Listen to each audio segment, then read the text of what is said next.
Figuring out your future can feel overwhelming when you're just starting out, but the United States Air Force can give you the support you need.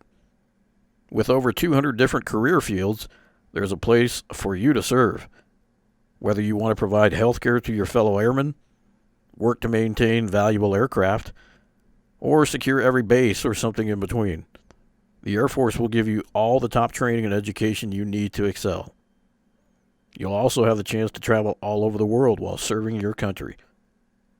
A decision to join the Air Force will be one that you will never forget or regret.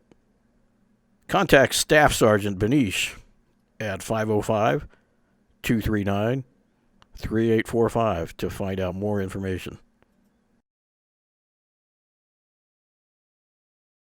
Opioids can change your life like they did mine. My addiction started after my surgery. Soon, I couldn't live without them. I wasn't getting high anymore. I just wanted the physical withdrawals to stop. At that point, my safety, health, career, none of it mattered. But I found a solution. Visit anotherwaynm.com to find alternative ways to treat pain. That's anotherwaynm.com. Don't let my story become your story. Paid for by the New Mexico Department of Health.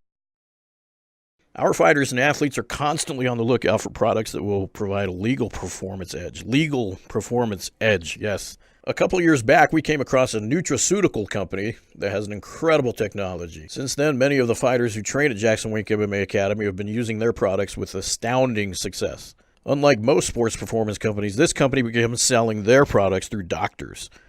Their unique technologies help the body heal and maintain exceptional health. For this reason, their products are recommended by doctors worldwide. Yes, worldwide. So how does this translate to sports performance? The truth is, you will never be stronger than you are healthy. How many times have we heard of star athletes who miss a big competition because they're out sick?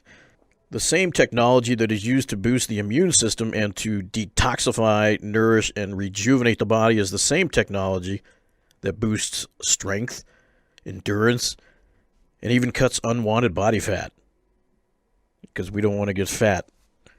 We are pumped to finally let you know about our best-kept secret here at Jackson Wink MMA Academy. The company is called RNA Sport. You can find them online at rnasport.com. Again, rnasport.com. Look them up.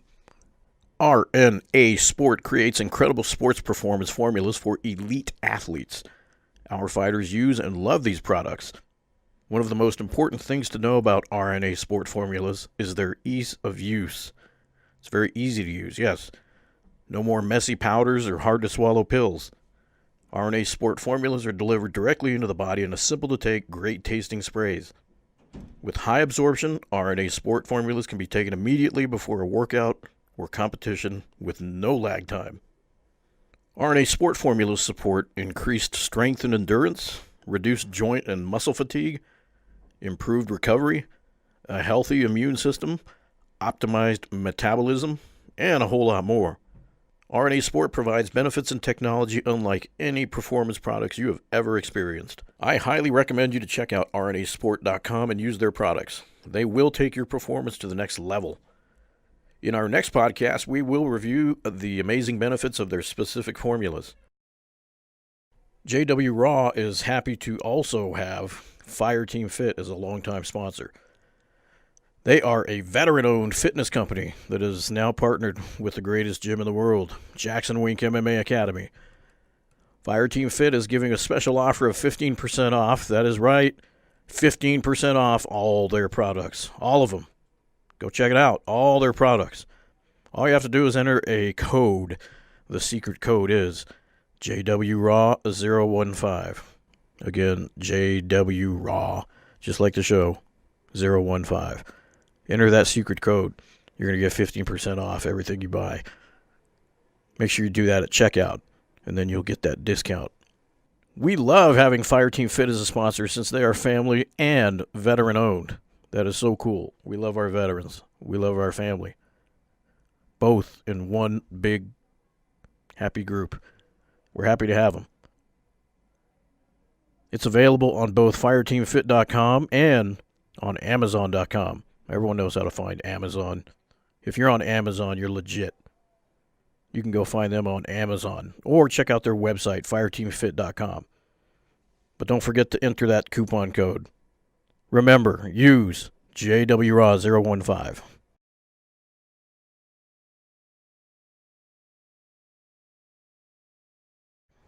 You're listening to JW Raw. We are live. All right, welcome to the show, Ben Askren. No, I'm sorry, Ben, if you're listening. I had to Google who you were. No offense, man, but we do look alike. yeah, that's what people first think when they look without reading. That's what they're going to say. But we do have Staff Sergeant Jason Sweet with us. The former. Okay, No longer so in. civilian. So you're doing the civilian thing now. Yeah, I think that's why I get mistook with Ben, because I got that long curly hair going on now, my man. Exactly. I don't think that that would be regulation at this point, huh? No, not quite. Well, thanks for having me here, man. Oh, I'm happy to have you, man. This is cool. We're kind of nerding out on it because you're one of those badasses that teaches these badasses how to be badasses, and tell us what is it about your history. How'd you start out doing your military career? I guess your dad was in the military, and then you got into the military. How'd you get to where you're at right now? Man, first of all, far from a badass, somebody who came up from pretty much nothing and was always kind of an underrated guy. Had to prove to people that he belonged where he was, type thing. So, everything that has happened has been a complete blessing, and sometimes it doesn't even seem like it's real. So I think it all started with playing college baseball and putting all my eggs in that one basket. And when that didn't work out, I didn't have anywhere to go. And my father was a Pararescue Jumper, which is a special operations career field in the Air Force. And I'm sure Brandon can touch on that a little bit later, but he provided that avenue for me and gave me another option after I got injured playing college baseball. So that's kind of where it all started. So Pararescue is one of those elite squads, and we happen to host the training here in Albuquerque, which is pretty cool. So that's what brought your dad here, I guess. Is that the story behind that? Yeah, so my dad, he went through training here as well, and PJs go through about a year of their pipeline training here. And my mom and my father actually met in Albuquerque, New Mexico. She is from Albuquerque, and my two little cousins, big cousins, are over there in the corner, Jared and Jacob. So shout out to those guys. Still got a lot of blood roots here in Albuquerque, New Mexico. So you brought an entourage. When I drove up, you had guys carrying the log out in the parking lot, putting them to work. What was that all about? Well, I got a couple SEAL and PJ wannabes with me, and I told them there's no free rides out here. So once we got here, I had them stick the log on their back and give y'all a little dog and pony show about what it's all about. So they halfway earned their due. Well, I wish some of the fighters were here, but we picked a night of all nights that we have a big event going on at Isotopes Park tonight. It's our semi-pro baseball team here in Albuquerque, and all the fighters are out there promoting the adaptive MMA program. It's MMA night at Isotopes Park, and in fact, they even have an Orbit special edition Orbit bobblehead with and he's got little MMA gloves on. It's pretty cool. So, guys, try to get out there to that game. I think it starts at 6:30 tonight. You got plenty of time to get out there. I think even the first 3,000 gets one of those cool bobbleheads for free, and it goes to a good cause. Some of the proceeds of that goes to our adaptive MMA program. So what else you doing on a Friday night? After you're done listening to us, get out there, go support that. And but yeah, that's why there's no fighters here to watch this spectacle. But they could probably learn a lot from you guys too. You can learn a lot from each other. It'd be kind of cool. Yeah, it's great to see everything you guys are doing here. The first thing I thought when I walked in here was it looked like a government building, and Nick was telling me that it was formerly a FBI building. Yeah. Is that correct? Yeah, that's the history of this place. So Yeah. Originally it was an FBI building.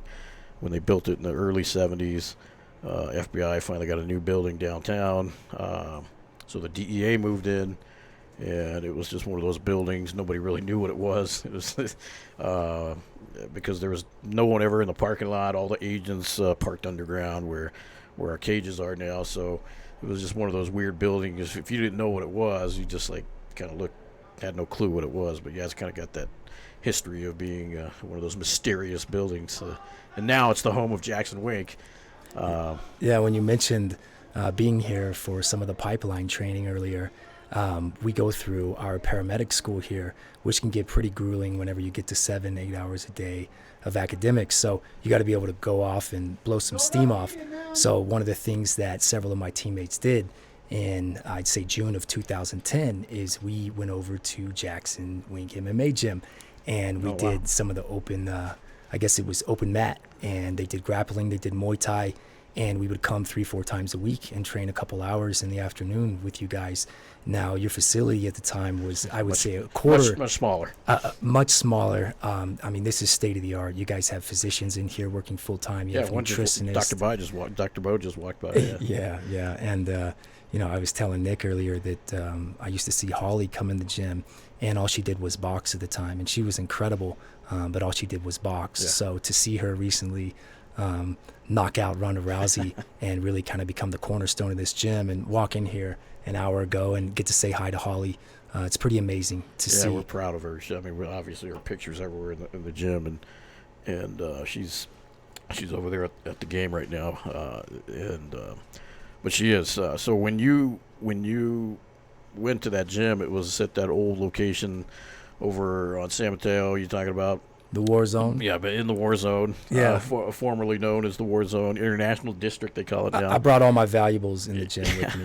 They didn't leave them in the truck. Yeah. So this was part of Greg Even Jackson. The logs. Yeah, exactly. We'll steal those. They'll steal anything that's not tied down. Yeah. They'll take your logs. Those logs are valuable, man. I don't even know how you got those things. Yeah. Kind of talked about that in the parking lot. Yeah. So it was a great time training here, and got to do a grappling tournament with you guys. It was a incredible family and incredible training, and then had to move on to the next school. So. Yeah. So when how long does that PJ training last? It's a bit quicker now than it was before. Yeah. It took me about 2 years and 2 months to get through it. Was getting through it pretty quickly, but I struggled with the paramedic portion of the pipeline, and I had to retake the paramedic national registry test. So that set me back about 2.5 months. So at the time, most PJ candidates were getting through a little bit under 2 years. Wow. Two years. Two years. Stuff. I never realized it took that long. Very accelerated. Holy cow. Well, you got to get through combat dive school.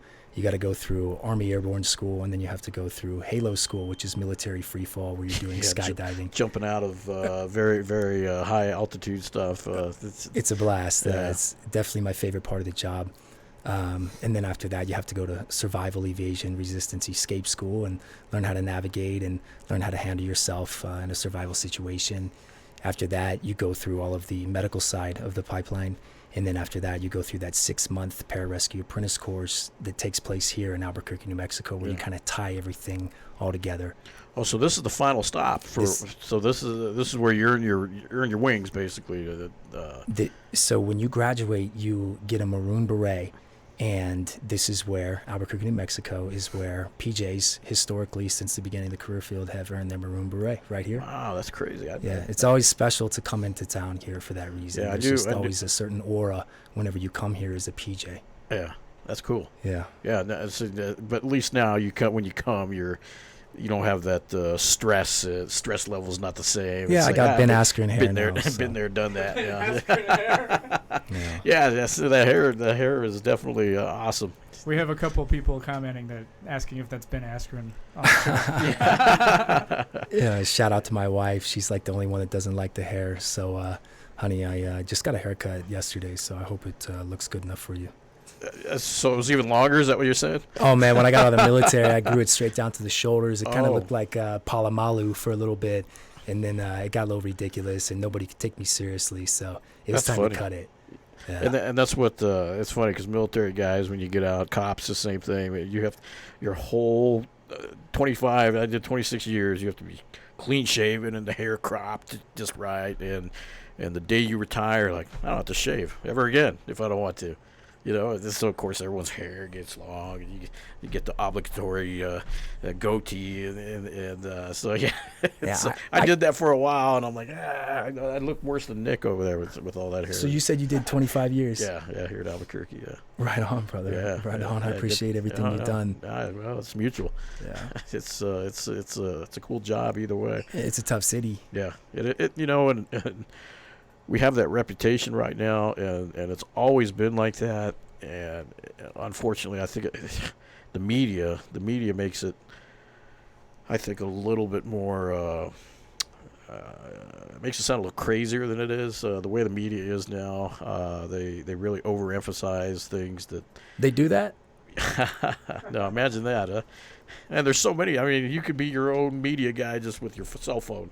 You can go out on the side of the street and report on a fire across the street. Yes, sir. And you'll have more followers than the local stations will. You know, it's just amazing the power of a cell phone. What's your favorite thing about your cell phone? What's your favorite feature?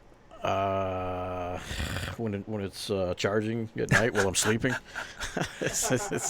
I love the GPS, man. I love that I could leave Tucson, Arizona this morning and pop in that address that Nick gave me and just navigate right here, man. Yeah. Yeah, they got the Waze. They got that Waze app. You just it'll even tell you where the cops are on the side of the road. You use that? Yeah, but some people, the cops, they get smart and they plant some. Yeah, the cops are looking at Waze too. Honest, like, hey, man, I'm moving. Yeah, it says I'm right here. I'm waiting for the next best thing. Yeah, no, but the phones are. No, you can't live without it. It's hard to believe. Just 10 years ago, we were living without these things, and now you can't live without it. So you're gonna come out to the workout tomorrow morning? Yeah, oh yeah. First thing in the morning. You're going to throw the logs up. 9 o'clock, right? Yeah. So tell us about that. It starts at 9. Right. So for candidates, so tell us exactly what is this all about? I mean, it's open to the public, or is it? Yeah, it's somewhat of an exclusive event. It wasn't promoted, but the event is just to get some people under the logs and show them what it's like to be in Navy SEAL Buds or Pararescue Indoctrination, which is no longer. It's now called assessment and selection, but some type of selection course. You get them under the logs, you put them in the water, you take away their ability to breathe, you get them moving and communicating as a team, put them under resiliency.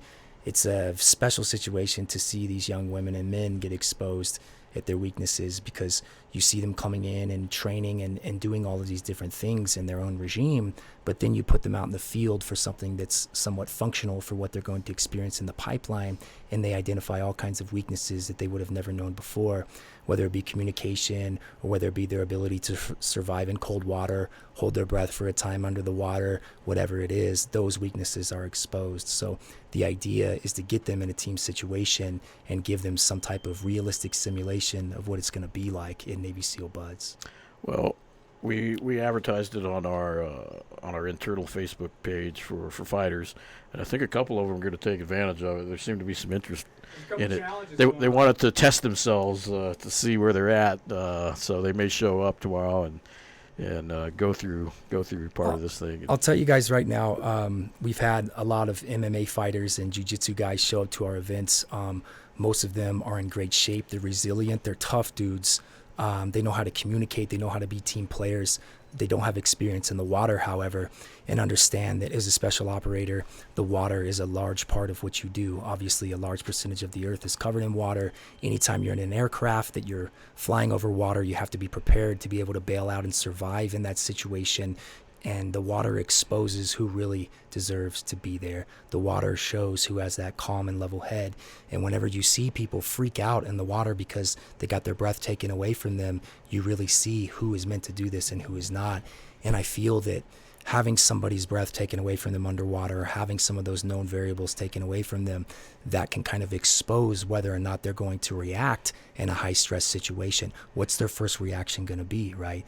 Versus if you're at the gym and you're doing hang cleans, or you're going on a 6-mile run, or you're cranking out some underwaters on your own, maybe you can handle that. But all of a sudden you're in a team environment and you have an instructor that's yelling at you and giving you expectations and giving you unknown factors. Now it's something that's totally different, much like a fight, right? So you can train for the fight and you can practice your combos, you can practice and study the film of your adversary, but when you get out there, they're going to execute their game plan and you're going to execute your game plan, and you have to react to what they're throwing at you, which makes fight night so different than training, right? Well, either way, it's a lot of cardio and a lot of mental game. Both of them require. I mean, your job and fighting is a lot of the same thing. It's a mental game. You got to get it in your head. You're going to go in a cage and you're going to try to kick someone's ass. And and you're working in teams, and some people aren't used to that, I guess. We're not born to work in teams, I guess. We're kind of lonely creatures, and we just kind of want to stick to ourselves. But you're teaching these guys, hey, we got to solve this mission as a team, and we may not be born to naturally communicate and work together as a team. However, it's very challenging to accomplish any milestone without being a team. And so with that acceptance, there's really no other option, right? And in a community like Special Operations, what makes it so beautiful is that you are nothing on your own. And I can't tell you how many times I've been lowered over the edge of a cliff by my teammates where I was hands off and I had a harness on and I had a rope attached to my harness, and they were lowering me down because my hands were full with something, whether it was a body, whether it was some type of gear. My hands were full, and so my teammates were lowering me, and my life was in their hands. Yeah. When you're about to skydive and jump, you have to check the Cypress computer, which is the small little computer attached to your parachute that attaches to your reserve, and that computer reads your speed, which is terminal velocity. And if you're hitting a certain speed at a certain altitude, it will automatically cut your reserve parachute for you. When you are about to jump, you have to check your buddy's Cypress computer and make sure that it's on and that it's turned on to the proper barometric pressure. You have to check your buddy's reserve ripcord pin. You have to check everything on their parachute that has any type of life-saving intervention potential, and their life is in your hands at that point. The people that pack your parachute, your life is in their hands at that point. The helicopter pilots, your life is in their hands. So it takes a lot of faith in these career fields, faith in each other, trust, brotherhood, and that's something that you have to develop. Yeah, I was going to say that. I mean, just the person, I can't remember which guy talks about that, the guy that packs his parachute, famous military guy, about how much faith you put in that guy.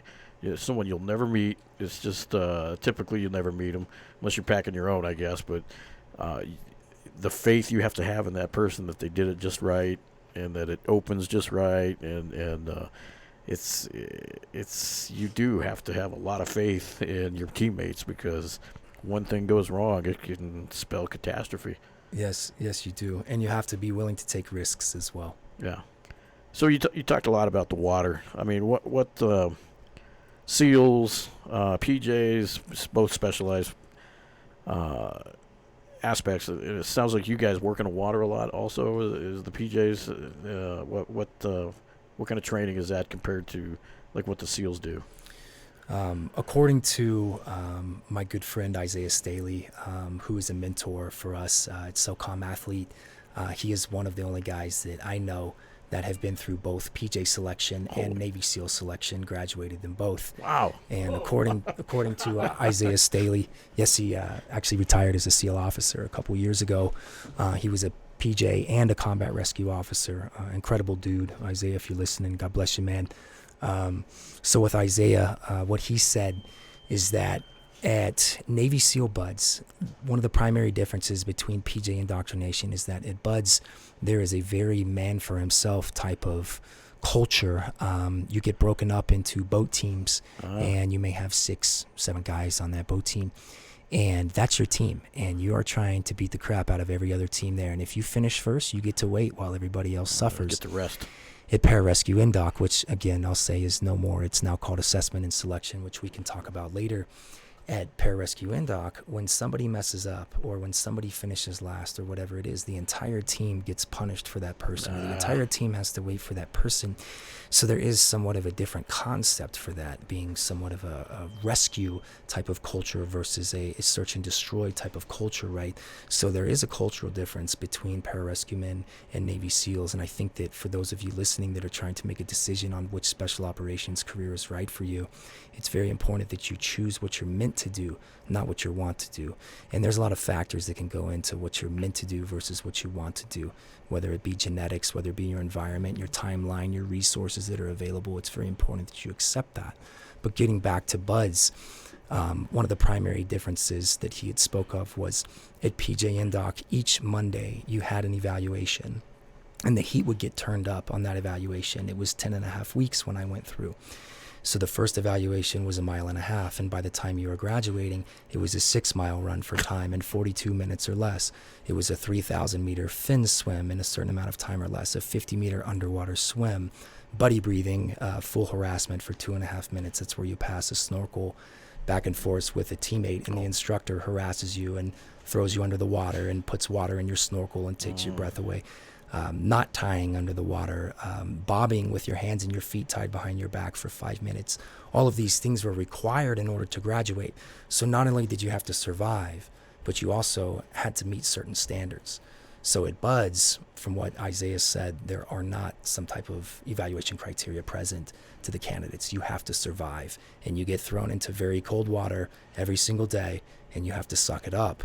And the guys that make it through that, that's good enough for them. And you'll graduate to phase 2, which is where you start doing the pre-scuba stuff in the pool.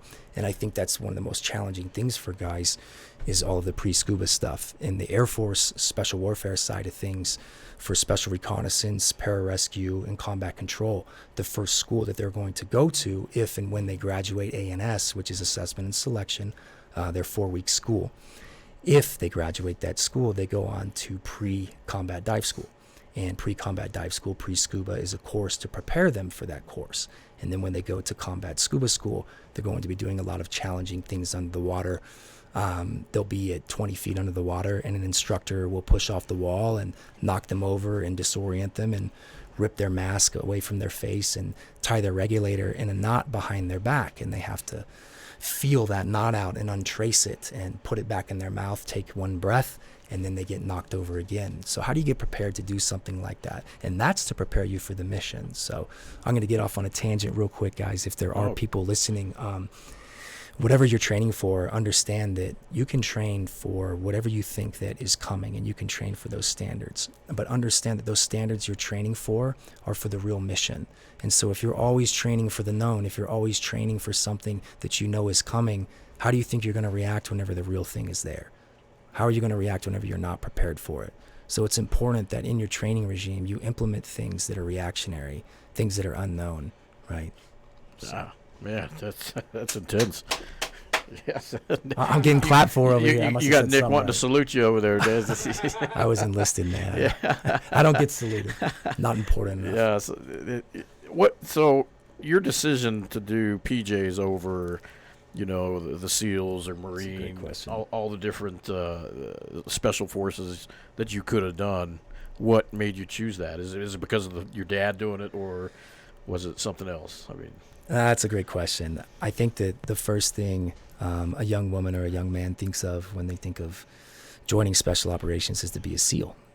SEALs have the glamour. Yeah, they make the most movies. They write the books. They got the movies, and they killed Bin Laden. Yeah. So it's natural to see that, and the SEALs are the elite of the elite. There's no doubt about that. So that was my first choice whenever college baseball didn't work out. And my dad, being a PJ, he got out and got into construction, and he was always like my mentor, more of on the athletic side of things. He wasn't training me for pararescue. I wasn't interested in that. I was doing other things. So when baseball didn't work out and I had consulted my dad on kind of, hey man, what should I do? I told him that maybe I wanted to be a SEAL. And I've talked about this on a couple other podcasts, this story, but I won't get into it too much, the background behind what was going on, but I lost my ability to throw a fastball when I was playing baseball at Grand Canyon University. And I went from being a 90, 91 mile an hour guy, which was actually hard at the time. Now everyone throws like 102. Yeah. It's ridiculous. Yeah, people keep getting faster. Oh, man, it's insane. But Tommy John has made an appearance on every one of those guys that throw 101. Yeah, they have that lower arm slot, right? Yeah. So I would take a guy like Jamie Moyer that can throw like mid-70s and lasted for 20 years than a guy that throws 101. Yeah, I don't know if you guys ever heard the name Tom House, but that was kind of my big mentor when I was in high school. And the guy made a living in the big leagues throwing 82 miles an hour. Just spotted it up, had great movement, good strategy. But back to what I was saying about Grand Canyon is my fastball overnight went to an 81 mile an hour fastball. And to be a guy who's throwing 91 and trying to intimidate hitters on the mound and throw inside and challenge them, and to go to having an 81 mile an hour fastball, try to throw the same way, I mean, you're going to get home runs hit off you all day. So Not only could I not throw hard, but my arm just didn't work. So not only was that going on, but my parents were going through a tough time. It was 2008, and they were going through the recession. Oh, that was a crash. That was a housing crash. It was a crash. On, yeah. And so we had moved to Payson, Arizona from Florida, which is where my dad was stationed as a PJ. And we moved there when I was 13 in 2001. And so he was traveling back to Florida to run his business. And whenever the recession hit, my mom had actually had this operation called a hysterectomy, and it's where you have your uterus removed and you no longer have menstruation. So the operation went bad, and she developed what was called hypothyroidism, and a lot of these symptoms such as anxiety and depression and things that she never had before. My mom was like that lady who kind of lit up the room, and everyone's kind of favorite person to be around, and she still is. She developed some serious symptoms from this, and from all of these things combined, it tore up my family, and it was happening all when baseball was gone. So I mean, just trying to figure out what I could even do. I mean, naturally, I'm going to think special operations. So. Yeah, it sounds like your whole family was going through their own separate issues at the same time. You with losing your baseball, dad with the construction fallout, mom with her medical issues. I mean, it's just... the rug got pulled out from under wow. me. But some of the people that you meet in life, and some of the people that I've met in life that are some of the most resilient people, have had the rug pulled out from under them, and they wouldn't be where they're at unless that happened. So I thank God for everything that has happened in my life, and I wouldn't change it. But the rug was pulled out from under me, and it was a tough situation for me to deal with. And so my dad had built this last-ditch effort, $2.1 million house in Paradise Valley, Arizona, and it didn't sell. It had got foreclosed. And it was a spec home, so you get it with investors and you put it together and hope somebody buys it. And it didn't sell. So to kind of get my arm back in shape, I was trying to stay in Phoenix that summer, and that was the summer of 2008. And I didn't have anywhere to stay. So I said, Dad, do you have any ideas? You know, it'd been the first time I talked to him in probably a week or so. And he said, well, you can stay at this house. I still have a key, but the bank's foreclosed on it. It has no electricity. It's got a love seat in there, no running water, no nothing. It's not like anyone's checking on it. Yeah, and my boy BK, if you're listening, he was a podcast I was on recently, a good brother of mine, a PJ. He said that I was, what's the proper word whenever you're moving from house to house? Slumming it. Yeah. Slumming it. But yeah, so I was doing that and living in that empty home, and it was kind of symbolic to me, like when I look back at it, to think like, man, you're in this big home that had all this potential, but there's nothing in it, and nobody wanted it, right? And here I am, you know, occupying this house. So anyways, I had a really rough night. This was over the summer, and was looking for some direction on where to go, and was struggling with some extra things in my life, and I decided to say a prayer and engage God for the first time in a while. And so I asked God, I said, listen, I believe you. I know that you believe in me, and I trust you, and I'm going to give you whatever it is that you want. I'm going to give you my life right now, and I need to know what you want me to do with it. And I challenged God, and I said, listen, I need you to tell me what you want me to do, and whatever you want me to do. I say, okay, my dad was the guy that maybe God could speak to me through. So, all right, Lord, just have my dad talk to me, because this is the only guy I trusted, right? And I talked to my dad in 3 weeks. So I thought that if I asked God, that if he revealed the message through my dad, it would be a sure sign that it was coming from him on whatever it was that he wanted me to do with my life. So I did some other things that night and had kind of forgotten about the prayer and didn't get to bed till like 3 a.m. And I went to bed in the little love seat and curled up, and I had my BlackBerry at the time, and I threw it on the ground. I had like one pillow and no blankets, no nothing, curled up in that little 4-foot love seat, went to bed. And I woke up the next morning, and I had forgotten about the prayer, and all of a sudden I remembered, and I rolled over, and I couldn't find my phone. So I looked under the one pillow that was there, and sure enough, there was my phone, and the screen was illuminated for a split second, and it came off. Missed call from Dad. So I got butterflies in my stomach when I saw that, but I was still skeptical because, you know, even though it had been a couple weeks, it could be anything. that he wanted to talk to me about. He could just want to say hi. So I called him back right away. And that was at 11:31 a.m., by the way. I'll never forget the time. So I called him back right away. And before I could say anything, he said, "Son, I have somebody who I want you to meet in Tucson, Arizona. His name is Chief Master Sergeant James Sanchez. And he's the PJ. He's the chief of the 306 Rescue Squadron, PJ chief." And Chief Super Sanch became a big brother to me and a mentor to me. He was a groomsman at my wedding when I married my lovely wife, April 19th, 2015. That's a date you don't want to forget, huh? And You're good. he was a groomsman for me, and I got to be a groomsman for him recently, and watch him and his lovely wife, Veronica, get married. So Sanch, I met him in Tucson, Arizona, and it was from that moment on, whenever my dad took me down there, that I knew that it was my path to become a PJ. So I know that was a very long, drawn-out answer, but I was led into pararescue. It was my path and a calling, and what a blessing to be able to do that. So kind of tying back into what I do now, it's a blessing for me to take these young men and be able to prepare them and get them ready, because I was blessed to be able to have an outlet whenever the rug got pulled out from under me. And I can't tell you how many guys I talk to on a daily basis that have some type of roadblock, whether it be a medical condition or a financial situation, a toxic relationship, or the rug has been pulled out from under them, and they need some type of counsel or some type of guidance on where to go, what recruiter to talk to, which job to choose, where to go from here, what to do. And it's just a blessing to be able to help them problem solve, because I was given that. So, What an incredible story. I mean, that's almost book-worthy stuff. I mean, that's pretty motivational. I mean, here you are living. But he's not a SEAL. not a SEAL. Yeah, no book for you. You're not a SEAL, man. No book for you. You didn't kill Bin Laden. How dare you? But no, you're so. So when you got that call, you enlisted right then, or how did that work out? I mean, I had to get in shape. Yeah. I had to transform my body to that of a NCAA baseball player to that. And how old were you when you went in? So I was 19 when I got the phone call, 20 when I enlisted. Oh wow! So it You're took actually a little older then. it took me 4 months to train, and my training was primarily done in the water. As a baseball player, I didn't emphasize any upper body workouts or any pulling exercises. I didn't do pull-ups. I didn't do seated rows, anything that emphasized those types of muscles. And so my pull-ups were very weak. I could only do 8 pull-ups when I first started. And so the standards were much higher than that. So I had to get my pull-ups up, which took a little bit of time.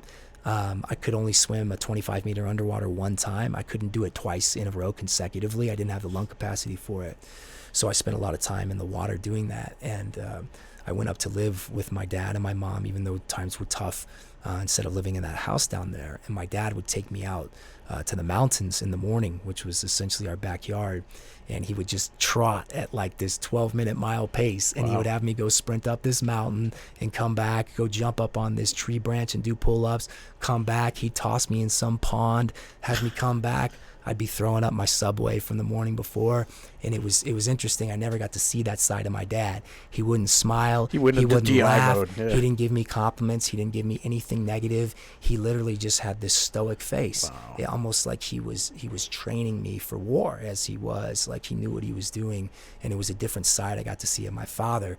And little did I know that he would actually end up re-enlisting with me and serving on the same team at the same time with me, which I've heard from people.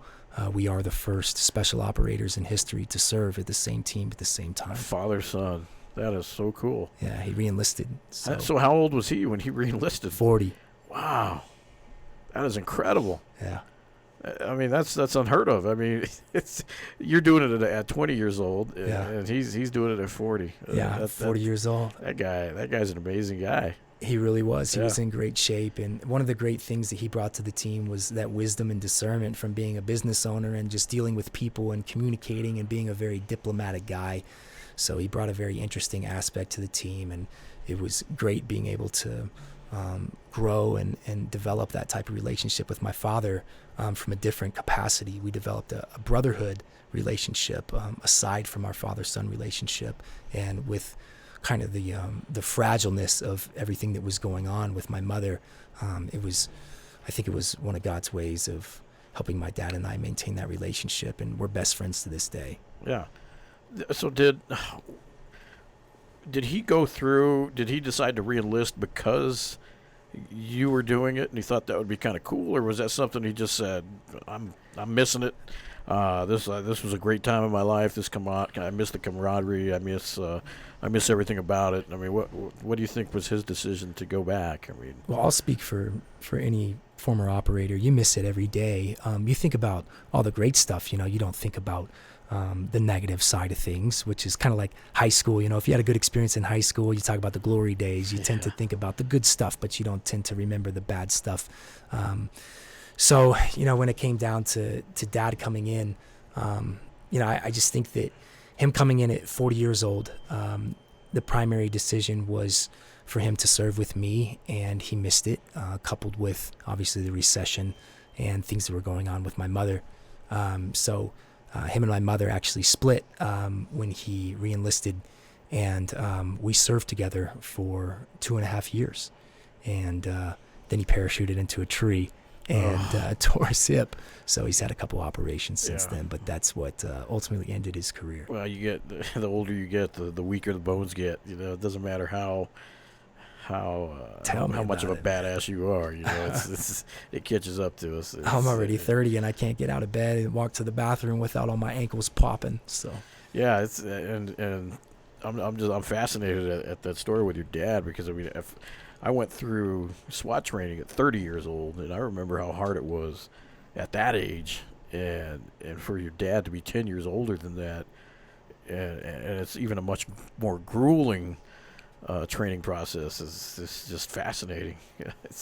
For you guys to work together had to just be like the coolest thing. It was amazing. They wouldn't let us deploy together. There's probably rules around that. Yeah, he wasn't able to go to Afghanistan with me in 2012. But when I got back, we got to do a lot of jumps together. Chief Sanchez hooked us up. Kind of the regulation was we could not jump out of military aircraft together. So the workaround was we would go to Skydive New Mexico and purchase lift tickets and get to jump together out of civilian aircraft. Just in civilian uniforms? No, it was work jumps. We got paid. We got paid to do it. I've got several videos of loopholes, baby. Yeah, that's cool, man. Working that system. So you got videos and everything of it? I've got a lot of videos of that. Cool, got a lot of pictures. Got a picture of Dad and I presenting each other with our beret, mine at his graduation and his at mine. I have whenever he punched my staff sergeant stripes on my sleeve. A lot of great memories with him. So yeah, that's what are they stab you with them or whatever? Oh, that's Army Airborne School. Whenever you get your wings, yeah, punch them into your chest. Yeah. Your blood wings. So Jason, I got a question. It's more, I know every service member has their own story and things like that and things they remember. But the thing I really, really admire about the pararescue is, and even all services across the board, is even when there's a KIA or a MIA, nobody is left behind. And I think a lot of the civilians don't really understand that. And the one case that sticks out is that Bo Bergdahl case, where I knew a couple of my friends that went on missions, and they're like, yeah, we knew he walked away, but he was an American, and we went after him. We tried to find him. What is that like? Not necessarily the Bo Bergdahl case, but going into a mission, it might be somebody's worst day or their last day, retrieving them, knowing that's the mission to bring everybody home. I've said this before, and that's a great question. I'll say it again. When I was in Afghanistan, I had trained hard for a mission. I wanted to go on a mission. I volunteered for Afghanistan. That's where I wanted to be. However, in order for me to get launched, like you said, it had to be the worst day of somebody's life. So what I realized is the proper prayer for me would be, Lord, I pray that nobody gets hurt today, but if somebody does, I want to be there. And that's it. So when it comes down to theater and doing rescue operations, I want everyone who's listening to understand that this country is the only country in the world that invests what we do and the resources to be able to bring people home. We will literally send dead or alive everybody out there, everyone, to bring you home. And we have an elite special operations unit that is specifically trained to bring you home, no matter what. And that should be assuring to you when you serve in this military, to know that there are guys out there that are putting themselves through hell that others may live. Man, as a parent of an Air Force enlisted right now, and I mean, it's great to hear that, you know, because if he was ever to get in any kind of trouble, you know, there are guys like you out there ready and willing to drop everything to go get him. You know, if something happens, you're not even gonna question it. You're given that order, and that's what I signed up for. Oh, this is awesome. Let's do it. Yeah. How quick can we get out there? Well, I'm not doing it anymore, so you know, shout to the guys that are. Smitty, you know, I love you, man. You're out there doing it for real. Hamilton, I love you too. You're out there doing it for real. Some of you guys are just doing incredible things, things that I could have never imagined doing with your career. You're in the major leagues now, and I love you guys, and I respect you, and I get to enjoy every day with my wife and enjoy the civilian life because of y'all. So thank you for what you do. Well, I read somewhere where you went back to school and got your biochemistry degree. Is that that was the hardest thing I've ever done right there. Yeah, I was gonna say, holy cow, man! what made you decide, of all things? I mean, there's rocket science and then there's biochemistry. Well, it's a lot of pararescuemen decide to become doctors as their career wraps up, sense, or they want to transition. You want to save lives. And biochemistry was a degree that appealed to me. It involves the chemistry that runs the biological processes of the body. A lot of people understand biology, they understand physiology, but they don't know the simple concepts and the molecules and the processes and the systems and the design that actually runs them. And my thinking and what got me through this degree was understanding the concepts and the basic concepts behind chemistry, behind biochemistry, organic chemistry, calculus, whatever it is. If you can understand conceptually what you're doing and you can problem solve your way, you can do anything, instead of just kind of being that person that studies the old exams or that person that memorizes the answers to the formulas and all of that. That's not going to get you anywhere in life. That kind of ties us back to the person that trains for the known instead of training for the unknown. So I think that was the biggest thing for me was, biochemistry was my way of really understanding how God designed life and how that process works.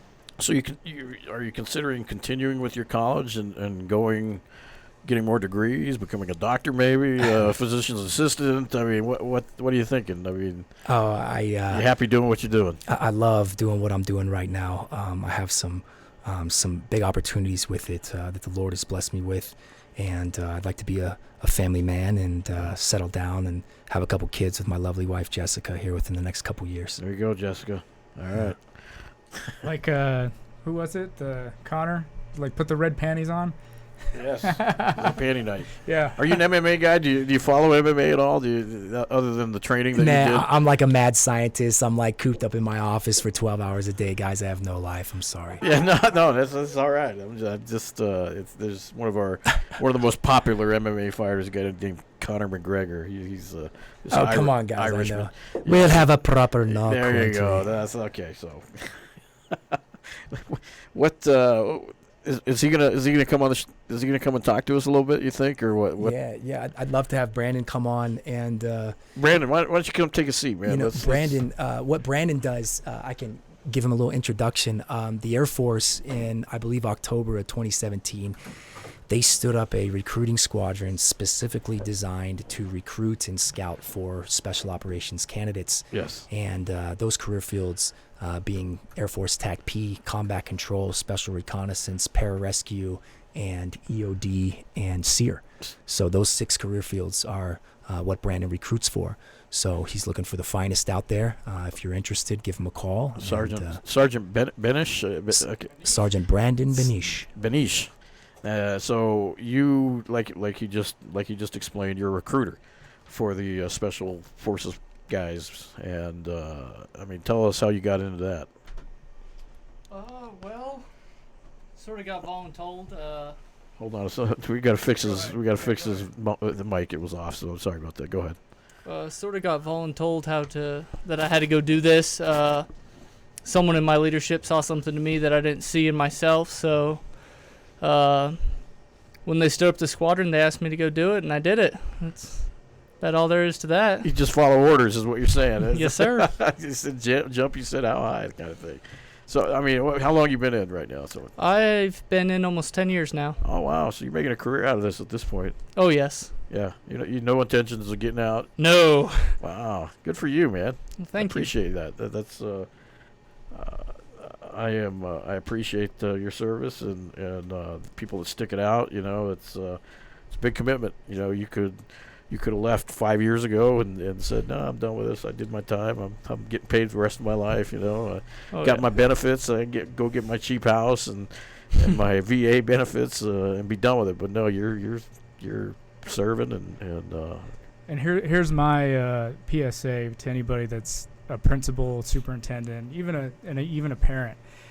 You guys do a disservice when you don't allow recruiters into schools or functions that have that age group there, because we need the brightest and the smartest kids for the military. And it just breaks my heart sometimes when you hear the board denied them to go recruit or whatever. There's a big anti-war slant to it. Mm-hmm. And it just frustrates me. And I know we have a DOD official that can't really comment on that, but I will fight it to the death that people need to allow these different trades, and especially the military, to be able to train our future leaders for our country. There you go. We always have a use for you guys, man. Let's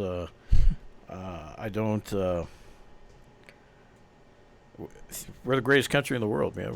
We need brave guys and gals to keep on signing up for this stuff, and I don't know, does it seem like, I know like in the police world it's getting harder and harder to recruit people that want to be police officers. I mean, is it the same with the military? I mean, military in general, I know you're dealing with the people that want to go into the specialized, so they're already military guys. Does it seem like the numbers are still there? I would definitely say the numbers are still there. It's a little bit harder with this new generation that's up and coming, because just the culture that they grew up in. You see a lot of drug use. You see a lot of law violations, poor academics, stuff like that. Them not wanting to push themselves to be better. So there's a struggle there, but I definitely would say the numbers are still there. So, you being their recruiter, when they come up to you, what do you tell them to prepare for? What are you looking for? Typically, we're looking for either high school diploma, GED, clean background as far as police background check sort of thing goes. Clean financials, because everyone in the Air Force has to qualify for at least a secret security clearance. Mm-hmm. So your financials come into play as well. Being able to pass the ASVAB, just sort of being open to what the military needs out of you. So credit is very important, and Oh, yes. a lot of these kids nowadays, they just don't get it, and yeah, it's the same thing. I mean, they need the top secret or secret clearances just to get into the military, and credit scores can make or break people now. And like you said, a lot of these kids today, they don't think about that stuff. They're not thinking of their future. They're thinking of right now. Exactly. They want everything right now, and they're worried about the here and the now, and not so much about the future. So, well, it goes back to our cell phone conversation. You can get anything you want right now on your cell phone. You want to buy a car, you can do it on your phone. You want to order the latest video game, whatever. So you can do it all from your phone. Everything's instant gratification now.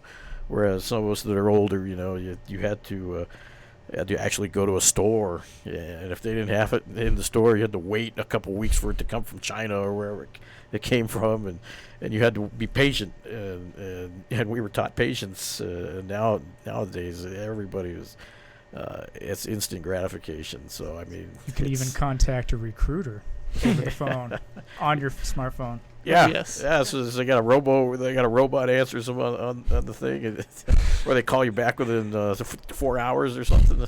no, I answer all the phone calls that come to my office. So Well, that's good. At least actual. You're talking to humans to get recruited for this stuff. oh yes. Good. That's good to know. So in the 10 years that that you've been doing this, have you ever thought to do any of the special forces stuff, or is that just kind of off the table for you? So now I would definitely say it's off the table. Age, because of age? How old are you? I'm 28 years old now. Hey, come on, man. Look, Dad did it at 40, so there's no excuse. Yeah, well, yeah. If my recruiter would have been better, coming in, I would have definitely tried out for it. I had no knowledge of it coming into the Air Force.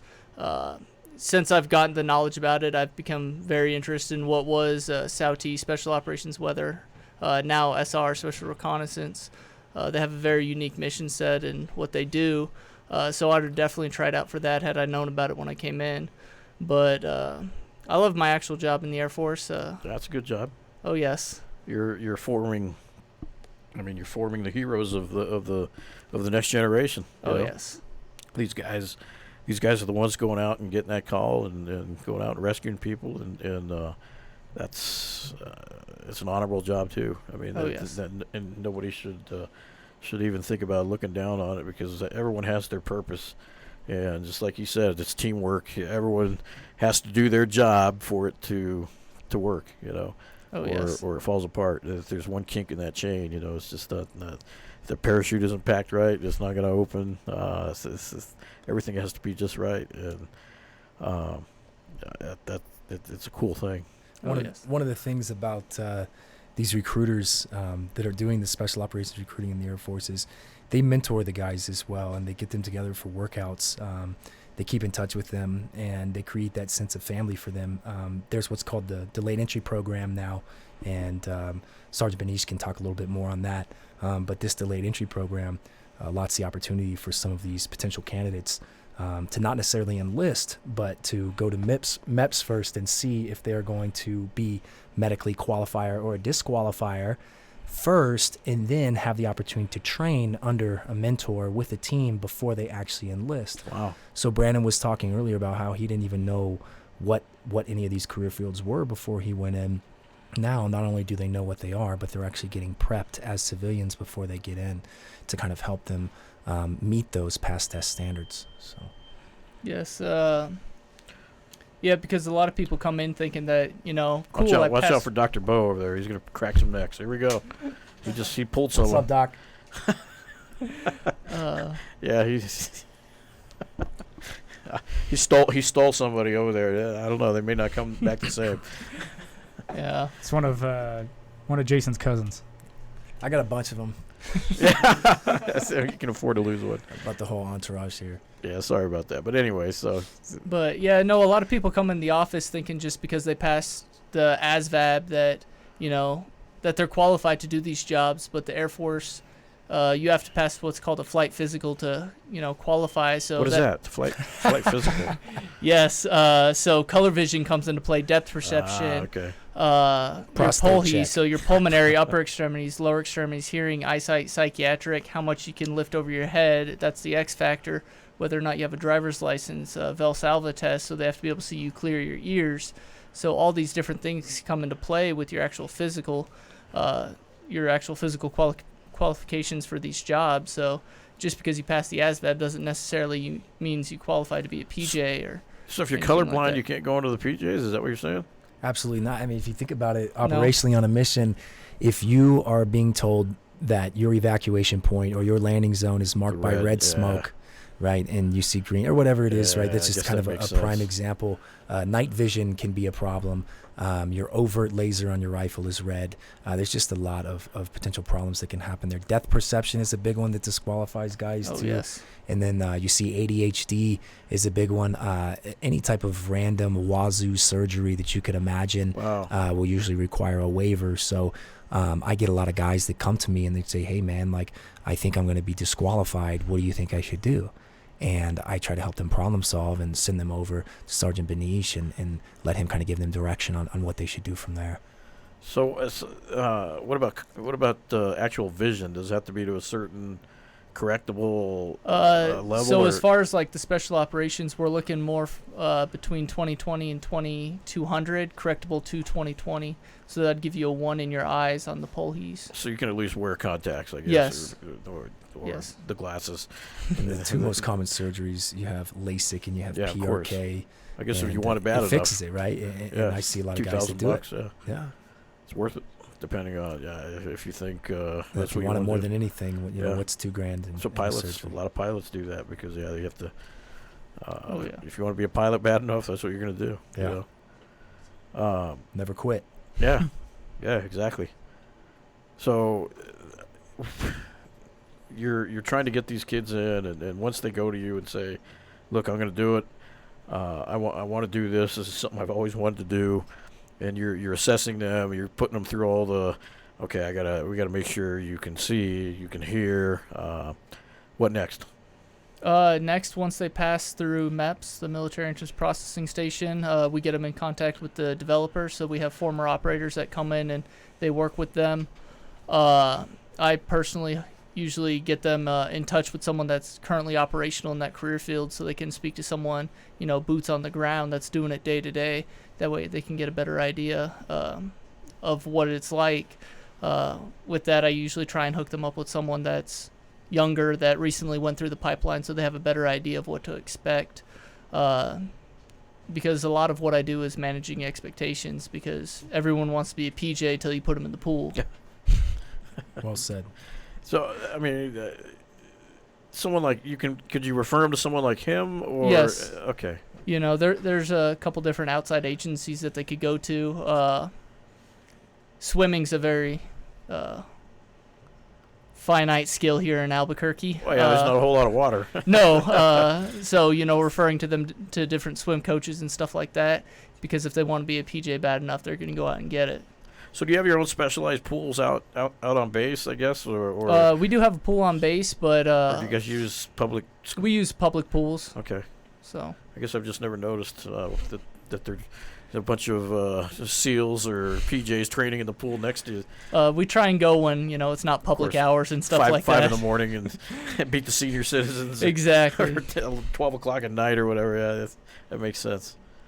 So swimming is not. Yeah, it's strange that PJ's in Albuquerque and there's no water here. I mean, we got the Butte a couple miles, But the Rio Grande a is couple hours flowing. away. But I mean, yeah, the Rio Grande we've had more water than we've had, and I think since they're Since saying, Kennedy was president. I think. many years. So, yeah, that's. So I got it kind of goes with the recruiting question. This is from both of you, from one of our viewers. Are there typical trait personality types from your experience that succeeds in a high pressure environment? Absolutely. Who's going to take that one? Absolutely. I think that more to elaborate on that, it would be what are some of the character traits that we're looking for, and some of the character traits that you can have to succeed. First, I just want to, I hate to kind of, be the one who's blunt on it, but a lot of the personality types that it takes to get through these career fields are genetic. It's not something that you're just magically going to pop out after working out or getting thrown in the pool. It takes grit. It takes resiliency. It takes aggression. Aggression seems to be a very negative word in 2019. Aggression can be a very positive thing, especially for a warrior. So understand that aggression, the ability to take risks, quick decision making, being calm under pressure, being a good communicator, being able to make clear decisions under stress, right? Are you the kind of person that operates well under stress? Are you the kind of person that crumbles? There's two different types of people. There's nobody in the middle. So those are some of the character traits that are going to help you succeed. Now, like I said, those character traits you're either born with or you're not. However, your environment can help you bring those out. Maybe you didn't even know you had them before, whether it be a tough experience you have or whether it be something that you place in front of you, your training, whatever it is, you can bring those character traits out.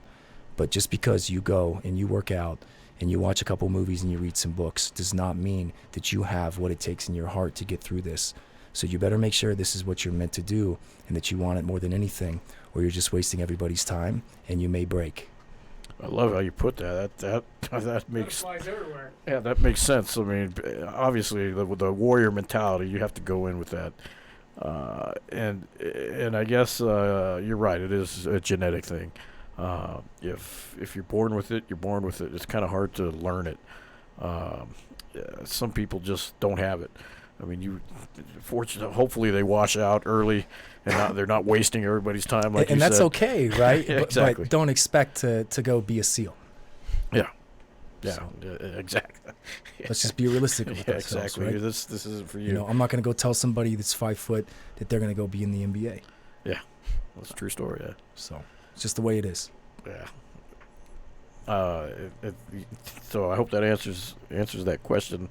I think it did. We got a love emoji on that. That's on the it. comment. Yeah, There warrior mentality is Warrior mentality. is a big one. You have to have that going in, and don't just don't give up. I mean, there's got to be. I mean, there's times even in the police academy, you just don't want to be there anymore. You want to quit. You're like, I got other options. I can go back to school and do something else. But you know, if you've done it, same thing with military. Once you're in, you have to just want to finish. You got to see that finish line and say, I'm almost there. You know, why am I going to quit now? You know, some people are just quitters. Yeah, right. Not everybody has that. It's contagious. You do it once, it's over for you. Yeah. Don't allow yourself to do that, right? And another thing is like you see people wearing these shirts that say like never quit and stuff like that. Like you're just reminding yourself of the word quit all the time. You're just putting the word quit on your mind, okay? That's called negative reinforcement. What you should be telling yourself is pass, graduate. Quit putting the words quit on your mind. Quit saying, I can't wait until I get in that situation so I can prove to myself that I'm not going to quit. Quit thinking about quitting. Focus on graduating. Right? Whenever I was parachuting, and I know a lot of my guys have heard me talk about this before, it's the moral of target fixation. Whenever I was parachuting in Arizona in particular, you have saguaro cacti all over the desert. And whenever you're coming in on your final pass, you see those cacti and you're like, man, I don't want to hit that cactus. I don't want to hit that cactus, right? And what do? You start steering towards the cactus. And I think Nick's a baseball guy based on his comment earlier. So I'll go ahead and say, like, when I was a pitcher, my coach would stand right next to my catcher when I was throwing bullpens, and for whatever reason I would always throw the ball right at his head, and I'll be like, why am I throwing the ball at my coach's head? I'm trying everything I can to throw the ball away from my coach. I'm trying to throw the ball on the opposite side, but I keep throwing it at his head. And what I realized is the reason why I was throwing it at the coach's head, because all I was focusing on is how I didn't want to hit my coach in the face with the baseball. So once I blocked that out, and I had the mental toughness and the resiliency to block out, don't hit coach in the head, and start focusing on a small point in the catcher's glove, that's when I became a better pitcher. And that's when I became a better parachutist. That's when I became a better communicator, a better leader, everything. It's all about looking at what you're going to do, not telling yourself what you're not going to do. And that brings me to another point. When you're talking about quitting, some of you guys that struggle with that, you think about quitting. You ever struggle with quitting? Just think about why you started. If you ever struggle with quitting, just think about why you started. And if your reason isn't good enough, maybe you shouldn't be there. Yeah, I mean, that's well put. I've never heard it put that way, but it makes total sense. You can tell you do this for a living. You motivate people because the way you explain it is just on par. It makes it so that even the most simplest layman can hear that and say, "Yeah, that makes total sense." Hey, not layman, not Nick Layman. Nick Layman. It's you got a gift, man, and it's cool that you're teaching these guys what you do. It's motivating to know that you're behind helping these guys go on to be warriors, and that's what we need more of. I don't want to be protected by sheep. I want to be protected by the wolves. You know, Amen. and you're trading those wolves, and that's God bless you, man, because that's it's a gift, and whatever it was that made you just make that light bulb go off. You say it was that prayer and that phone call, and it just happened that way. And whatever it was, I'm glad it happened because now you're you're molding these people. You got people following you around that want to follow in those footsteps and be part of this big thing. It's a cool thing. These young men right here, if things go their way and they don't get hurt, they're going to be operating one day too. Yeah. And it's very easy to be passionate about this line of work when you get to work with people that are this committed and people that are working for something like this. This is not a football game. This is not a baseball game. This is combat. Yeah. And it's very serious. And it's just an honor to do it. It really is. Yeah, you can't look at it as a game. Yeah, this is very serious stuff. Yeah. Lives are at stake, and including your own. It's you guys are giving them the tools and the equipment to make it all come together, but they still have to have it in their head that they want it to happen, and they're going to make it happen. Absolutely. So it's an amazing thing what you're doing. Tomorrow, it goes from 9 a.m. till like in the afternoon, 2 o'clock. What's the? Yeah, Sergeant Benish and I are going to conduct a fitness test, and it'll be structured like the Air Force pass test. So that'll be a test on pull-ups, sit-ups, push-ups, maximum, and then they'll do a 1.5-mile run. They'll do a 500-meter swim, and then they'll do a couple underwater swims after that. After that, we'll take them out. Diego Sanchez, one of our. Diego, see your brother, Jason Sweet. Nice to meet you. You're gonna go out to the little fitness, learn how to be a PJ tomorrow. Oh, you know what? They're having a class. They're having a little. Being a straight up warrior Jedi. We were just talking about warriors like yourself.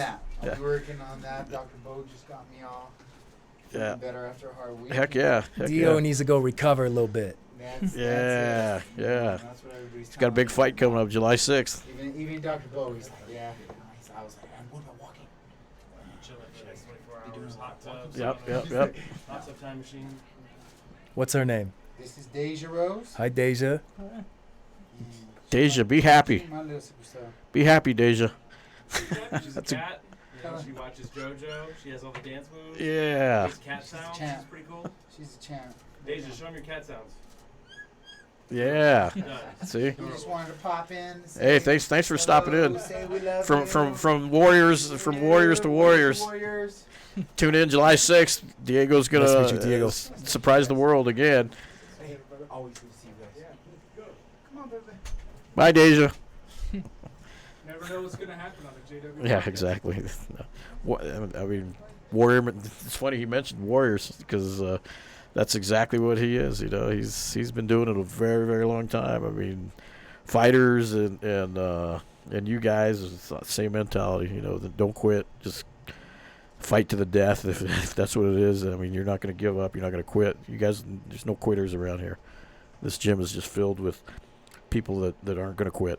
And You can feel that whenever you walk in the doors too. yeah, you just smell it too. You can, you can smell that no quit too. I think you get used to it after a while. You walk in, God, what's that smell? And you forget that there's that smell. It's kind of like, I guess, if you work in a pool, that chlorine smell, you don't smell it anymore. You're like, what? Oh, chlorine. Yeah, I guess there is chlorine. I always wonder on my way to San Diego, man, how they deal with that smell on those cow farms out there. That's the worst, man. You ever drive through Amarillo? In Texas, there's their cow farm there. I don't even know how long it is. It seems like 10 miles, but And paper mills are pretty bad too. really, Yeah, they're rough. Oh, yes. I've never even heard of that. Paper mills. Where's our paper mill around here? I don't think there's one around here. There's one near It's an East Panama Coast City thing, Beach, or- Florida. Oh, okay. I think the closest one is Idaho. That's fascinating. Good smells, Nick. Negative. Is it worse than the cows? No. Well, I think I would put cow smell, goat smell, and then the paper mill. Wow, It's up there, dude. it's pretty bad, huh? Yeah. Yeah, we had a goat, but that's a story offline. Yeah, now I'm fascinated. Now I got to know. It's one of those things. You told me about it. I got to know. I got to experience it. I'm not scared. So got to see a couple of your premier fighters here today. That was Yeah. great. Holly, Diego. Did you get to see Holly? Yeah, and I was telling these guys. Yeah, I saw her car out there. I think she's at the game. She must have rode someone else or something. What does she drive? She's driving one of the cars out there. Yeah, so Yeah, she's got a lot of stalkers. Sorry, I had to do my yeah, producing. what's the thing. license plate number? Well, I used to come in here, and she was boxing only. She would do stand-up only, and she'd just come in here and rock those gloves, man. What year was that? 2010. Ah, okay. So she's come a long way since then. He has a good Michelle story though. Really? Oh man. So we did. Is it as cool as the Michelle Diego story? It's not that great. I mean, you can't hype it up too much. All right, tell us about it. I Anyway. mean, so we were doing like open mat on Muay Thai, and it was my third day, and I didn't know like how people conducted themselves, So I just started swinging hard at people, and there weren't like uncontrolled swings, but we were sparring, and I was going about 80 or 90%, and most people were going about 50 or 60. Yeah. And Michelle all of a sudden squared up to me as you bounce around every 3 minutes or so. Yeah, switch partners. And I'd seen her around before, but I didn't know she was a pro. And I'm like, all right, cool. I think I'm gonna pop her in the nose real quick. Yeah, because looking at her, you would never know she's a pro fighter. Yeah. So I was like, okay, I don't feel sorry for her because she's a woman. So I think I'm gonna throw a little left jab right at her nose real quick and see if I can split her gloves. So I did, and I split her gloves, and her face turned red, and she gave me this look. And out of nowhere, all of a sudden, my face turned red, and I was seeing stars slightly. She threw a roundhouse kick, I guess it's called. Oh yeah, she's famous for that. And I didn't really know people could do that. So I know women are very flexible. So it came out of nowhere, and she hit me right on the side of the face. Wow. And that's the last time I sparred with Michelle. She's got that Muay Thai background, man. She's a badass. Yeah, Man. she gave me a hug afterwards, though. So I guess I did something right. So Yeah, she's like, you took it. yeah. Most guys would have fell down, not got back I up. wanted to fall down. Trust me. Yeah. That's awesome. That is a Yeah. good story. Yeah. Well, gentlemen, it's been a pleasure having you guys tonight. I know you got other things to be doing. You got to prepare for tomorrow. And is it on the website, Facebook? It's all on social media. How to get a hold of you guys? Where to go? All that stuff. Or is it open to the public? Or? It is. Okay. You can go onto airforce.com, type in, special operations, PJ, CCT, special reconnaissance, anything like that, and it'll pull up my information. Yeah, is it free? Is there like a fee? What's Tomorrow's event's going to be free. totally free? So Yeah. there you go, guys. There's no excuse not to go if you're looking into that career field, or even if you just want to test yourself and see where you're at with some of these guys. Show up. It's going to be a very challenging thing, and these guys are they'll be there to answer questions and motivate you, tell you the ins and outs and pluses and minuses, and we won't hear about negatives. It's Just don't mostly come positive. unless you're ready to work. There you go. We're going to put out for you, but just make sure you're ready to put out for us. Yeah. So that being said, you got any social medias to plug or anything? Yeah, check us out, Socom Athlete on Instagram, and I'm Dr. Sweet 51. These guys are USAF Spec Ops Recruiting on Instagram. Perfect. And they can find you guys tomorrow, hopefully. And any other questions we got to answer there, Nick? No, there was a couple that came in that they're just gonna have to tune in at the front half of the show to get the answers. Okay, so ask and answer, guys. You go back and rewind. But thanks for tuning in, guys. We appreciate you. Appreciate Air Force as one of our sponsors, and we look forward to having a nice relationship with you. And Oh, yes. and we'll try to keep sending people out to you guys. And Definitely. if they want to go to his level, they can talk to you and figure out how to do that, and you refer them, and that's going to be a cool thing. Oh, yes. Keep on turning out them warriors. That being said, thanks guys for tuning in. We'll see you next time. Bye. Through these doors walk the greatest fighters in the world.